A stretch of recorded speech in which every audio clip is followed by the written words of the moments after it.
छोड़ो मुझे, छोड़ दो। छोड़ दो उस हिरण के बच्चे को, वो तो कितना छोटा है। हाँ छोटा है लेकिन मेरी भूख मिटा सकता है। तुम्हें भूख मिटानी ही है तो मेरा मांस खा लो, पर इसे छोड़ दो। लोमड़ी किशन का मांस खाने लगती है। किशन को बहुत दर्द होने लगता है, पर वो दर्द को सहन करके खड़ा रहता है। तुमने इतना दर्द सहन किया पर चूर तक नहीं किया। मेरी भूख मिटाई, मैं तुमसे प्रसन्न हूँ। क्या चाहिए? मुझे कुछ नहीं चाहिए, बस गरुड़ राज का पता बता दीजिए। मुझे उसके पास विशेष काम है।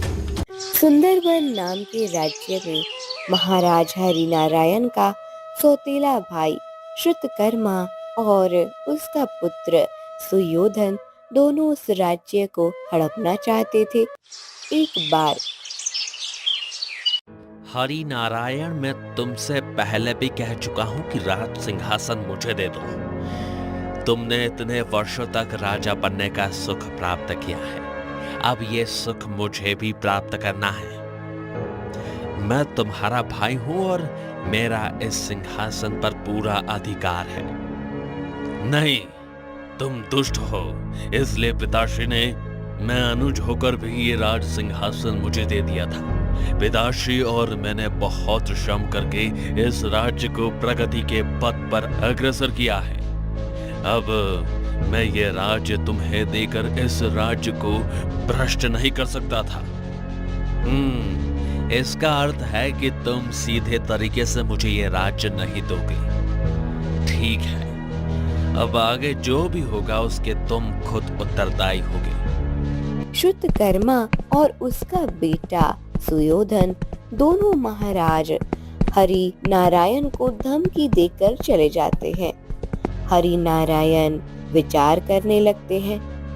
ये श्रुतकर्मा अब सिंहासन के लिए कुछ भी कर सकता है।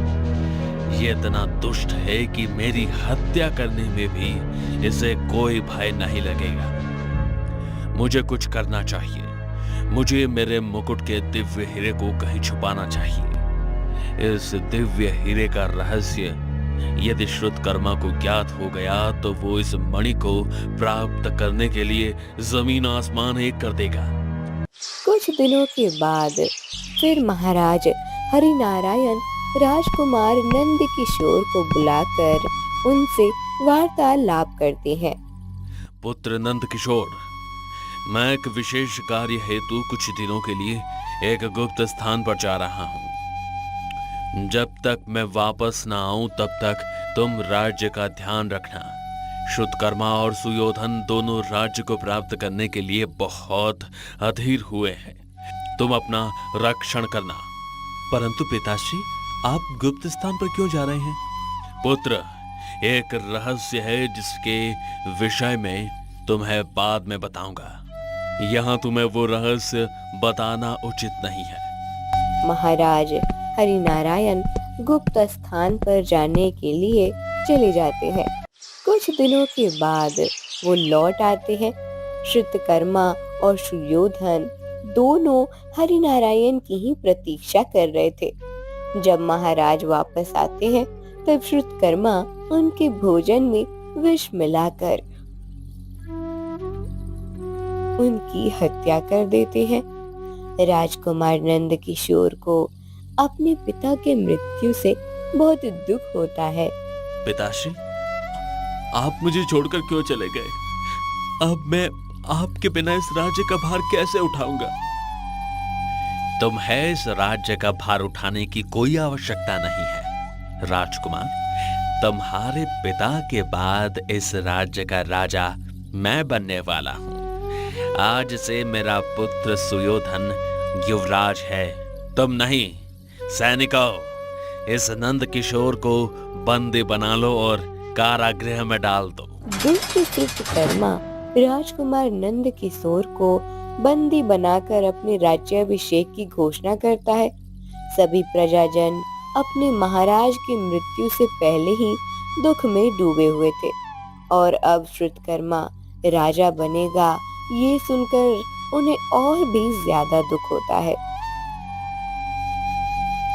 अगले दिन श्रुतकर्मा अपने राज्याभिषेक का आयोजन करता है।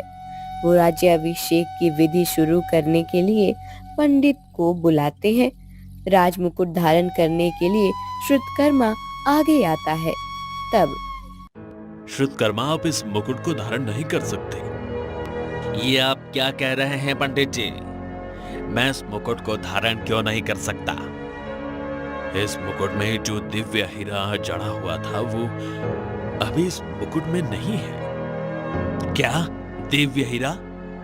हाँ, जो जादुई हीरा महाराज के पूर्वजों को एक ऋषि ने आशीर्वाद स्वरूप दिया था। उस हीरे के कारण ही हमारे राज्य में सुख और समृद्धि एक साथ रहते हैं। यदि वो हीरा इस मुकुट में नहीं होगा तो मुकुट धारण करने का कोई लाभ नहीं है। आप इस राज्य के अधिकृत राजा नहीं बन सकते।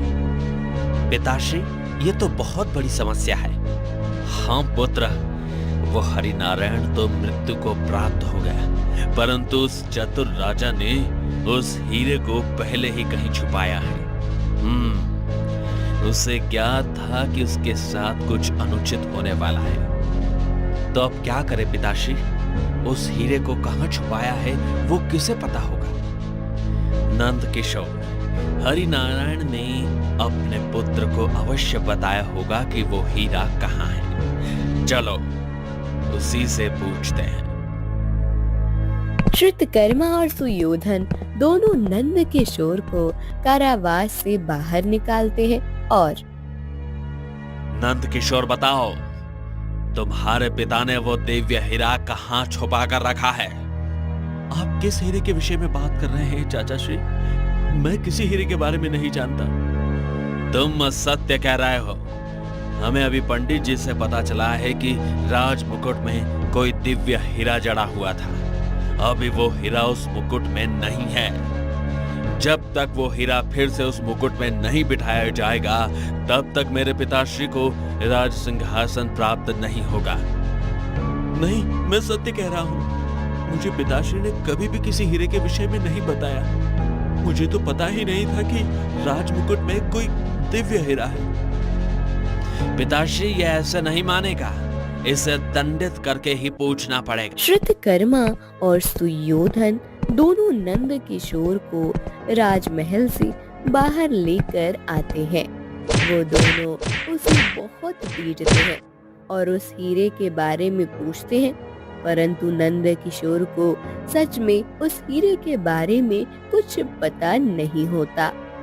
मुझे नहीं लगता कि इसे कुछ पता है। तो अब क्या करें पिताश्री? इसे यहीं छोड़ देते हैं। राजमहल में जाकर विचार करते हैं कि उस हीरे को कैसे प्राप्त कर सकते हैं। दोनों नंद किशोर को एक खेत में फेंक कर चले जाते हैं। नंद किशोर के शरीर पर बहुत घाव होते हैं। जिस खेत में नंद किशोर को फेंका था वह एक किशन नाम के व्यक्ति का था। किशन खेत में आता है और देखता है कि कोई उसके खेत में पड़ा हुआ है। वो कौन पड़ा है वहाँ? किशन पास जाकर देखता है। राजकुमार नंद किशोर, ये क्या हुआ आपके साथ? किशन नंद किशोर के पास जाता है और उसे सहारा देकर अपने घर ले आता है। वो वैद्य जी को बुलाकर राजकुमार पर इलाज करने को कहता है। कुछ समय के बाद नंद किशोर थोड़ा ठीक महसूस करता है। फिर राजकुमार नंद किशोर, ये क्या हुआ आपके साथ? क्या बताऊं किशन, मेरे पिताश्री की मृत्यु के बाद चाचा श्री श्रुतकर्मा राजा बनना चाहते हैं। मुझे तो संशय है कि उन्होंने ही पिताश्री की हत्या करवाई होगी। वो श्रुतकर्मा तो है ही दुष्ट। उनका राज्याभिषेक होने वाला था, परंतु पिताश्री के राजमुकुट में कोई दिव्य हीरा जड़ा हुआ था। वो अब मुकुट में नहीं है। वो मुझसे उस मुकुट के विषय में पूछ रहे थे, पर मुझे सत्य में कुछ नहीं पता है। मैंने जब उन्हें जानकारी नहीं दी तब उन्होंने मुझे मारकर यहाँ फेंक दिया। ये तो आपके साथ बहुत बुरा हुआ राजकुमार। अब मुझे समझ नहीं आ रहा है कि उस दिन पिताश्री ने मुझे ऐसा क्यों कहा था कि अपने राज्य और खुद की रक्षा करना? कदाचित उन्हें पहले से ही आभास हो गया था कि उनके साथ कुछ गलत होने वाला है। इसलिए वो उस दिन एक गुप्त स्थान पर गए थे। गुप्त स्थान? आपको उस गुप्त स्थान के विषय में कुछ पता है? नहीं किशन, परंतु मुझे अब लग रहा है कि पिताश्री अवश्य उस हीरे को छुपाने के लिए ही गए होंगे। अच्छा, आपको क्या लगता है कहाँ गए होंगे महाराज उस दिन? मुझे ज्यादा कुछ तो नहीं पता है, पर पहाड़ी पर जो मंदिर है उस मंदिर के पुजारी पिताश्री के विश्वासु सहायक थे। पिताश्री कई बार उनसे परामर्श लेते थे। मेरे विचार से पुजारी जी को उस हीरे के बारे में कुछ पता होगा। राजकुमार, आप इस स्थिति में इतनी दूर नहीं जा सकते। यदि आपको ठीक लगे तो मैं जाकर पुजारी से मिलाऊं। यदि तुम चले जाओगे तो मुझ पर बहुत बड़ा उपकार होगा मित्र। वो हीरा मिलने के बाद उसे मुकुट में जड़ाकर मैं उस मुकुट को धारण करूंगा और फिर चाचा श्री कुछ नहीं कर पाएंगे। राजकुमार की मदद करने के लिए किशन पहाड़ी वाले मंदिर में जाता है और वहाँ पुजारी जी को मिलकर सब बात बता देता है। महाराज ने मुझे बताया था कि ऐसा कुछ होने की आशंका है। राजकुमार की बात सही है। महाराज ने उस हीरे को एक वन में उनके मित्र गरुड़ राज के पास छुपाया है। क्या? गरुड़ राज के पास? हाँ, गरुड़ राज और महाराज की बड़ी पुरानी मित्रता है। तुम्हें गरुड़ राज के पास जाकर ही वो हीरा प्राप्त करना होगा, परंतु स्मरण रहे, मार्ग में तुम्हें बहुत चुनौतियां झेलनी पड़ सकती हैं। अवश्य पुजारी जी, हमारे राज्य को उस दुष्ट श्रुतकर्मा के हाथों में जाने से बचाने के लिए किसी भी चुनौती को पार करूंगा। ठीक है, तुम्हारे साथ है। पुजारी जी से आशीर्वाद लेकर किशन वन की ओर चलने लगता है। कुछ दूर चलने के बाद वो देखता है कि एक कबूतर जाल में फंस गया है और खुद को मुक्त करने की कोशिश में और उलझ गया है। अरे ये कबूतर जाल में उलझता जा रहा है। यदि इसे अभी मुक्त नहीं किया तो जाल में फंसकर उसकी मृत्यु हो जाएगी। रुको कबूतर, मैं तुम्हें मुक्त करवाता हूँ। किशन जाल को तोड़कर कबूतर को मुक्त करता है। तुम्हारा धन्यवाद।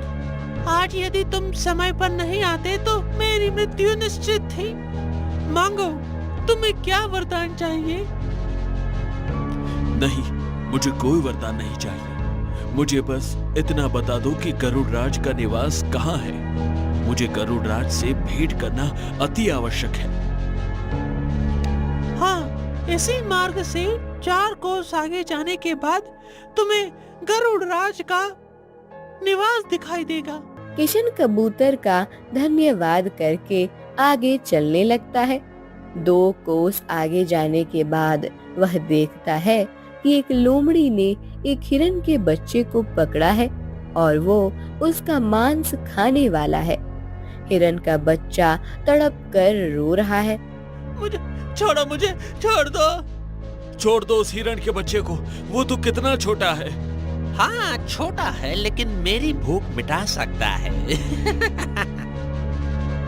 तुम्हें भूख मिटानी ही है तो मेरा मांस खा लो, पर इसे छोड़ दो। तुम तो काफी धष्ट पुष्ट हो। तुम्हारा मांस खाने में मजा आ जाएगा। हाँ, तुम कृपया करके मेरा मांस खाओ, पर इसे छोड़ दो। तुम्हारा बहुत बहुत धन्यवाद। हिरन का बच्चा वन में भाग जाता है। लोमड़ी किशन का मांस खाने लगती है। किशन को बहुत दर्द होने लगता है, पर वो दर्द को सहन करके खड़ा रहता है। तुमने इतना दर्द सहन किया पर चूर तक नहीं किया। मेरी भूख मिटाई, मैं तुमसे प्रसन्न हूँ। क्या चाहिए तुम्हें? मुझे कुछ नहीं चाहिए, बस गरुड़ राज का पता बता दीजिए। मुझे उसके पास विशेष काम है। तुम गरुड़ राज के निवास से कुछ ही दूर हो। तुम सत्य में परोपकारी व्यक्ति हो। उस हिरण के शावक को बचाने के लिए तुमने अपनी पीड़ा का विचार नहीं किया। गरुड़ राज के निवास के मार्ग में तुम्हें एक जादुई तालाब दिखेगा। तुम उस तालाब में जाकर स्नान करो। उस तालाब में स्नान करने के बाद तुम्हारे सारे घाव भर जाएंगे और तुम पीड़ा से मुक्त हो जाओगे। लोमड़ी की बात सुनकर किशन आगे चला जाता है। उसे वो जादुई तालाब दिखाई देता है। किशन उस तालाब में स्नान करता है और उसके घाव भर जाते हैं। किशन आगे चलने लगता है। चलते चलते वो गरुड़ राज के निवास तक पहुंचता है। एक बड़े वृक्ष की बड़ी डाली पर गरुड़ राज का घोंसला था। किशन ने देखा कि उस घोंसले से रोशनी आ रही थी। किशन समझ गया कि अवश्य उस घोंसले में वो दिव्य हीरा होगा। गरुड़ राज, मैं महाराज का दिव्य हीरा लेने आया हूँ। कौन हो तुम और किस हीरे के विषय में बात कर रहे हो तुम? वही हीरा गरुड़ राज जो आपके मित्र महाराज हरिनारायण ने मृत्यु